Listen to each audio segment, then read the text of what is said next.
T'as manqué l'un des animés de fantasy les plus sous-cotés que je connaisse. Ah ouais, tant que ça? Absolument personne n'en parle et pourtant c'est une pépite. Bah balance, c'est quoi? Demon Lord and One Room Hero. Ça nous emmène 10 ans après la défaite du roi démon. Sauf qu'après cette décennie, ce dernier s'est réveillé et part à la recherche du héros qui l'a vaincu.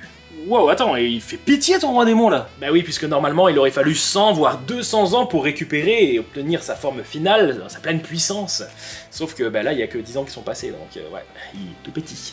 Mais du coup le héros il va l'éclater. Alors le souci c'est que le poids des années a foutu un bon coup dans la gueule de Max, le héros. Ah oui, effectivement, c'est un peu décevant. Et donc notre combat tant attendu n'est plus vraiment d'actualité, et au contraire c'est une cohabitation un peu chelou qu'on va suivre. Mais en fait, c'est un slice of life en mode petite vie tranquille. Effectivement, en lisant le premier tome ou en regardant les premiers épisodes de l'animé, on peut très vite se dire que c'est quelque chose de chill parsemé d'humour absurde. Et finalement, eh ben c'est bien plus que ça. De l'action par exemple? Ouais, pas beaucoup au début, mais ouais.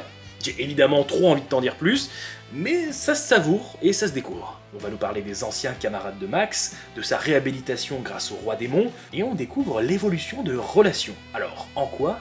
Eh ben surprise. Mais attends, c'est un boys love? Parce que le roi démon c'est un mec, on est d'accord. Alors pas vraiment, puisqu'on nous fait vite comprendre que le roi démon n'est pas genré, donc il choisit un peu ce qu'il veut, et là, bah il est en meuf.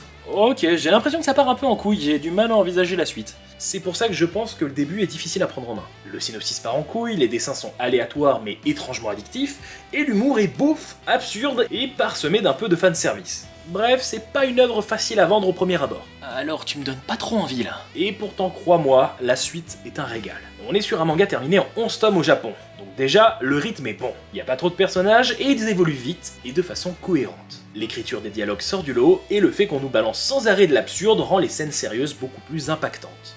Attends, mais en fait, il y a du sérieux dans cette œuvre, parce que j'ai l'impression que c'est que de la déconne, hein. Et bah justement, c'est ça la surprise. Plus on avance dans le récit, plus on comprend que notre héros va devoir surmonter pas mal d'épreuves jusqu'à comprendre ce qui compte enfin pour lui. Et c'est beau, émouvant et putain de sous-côté.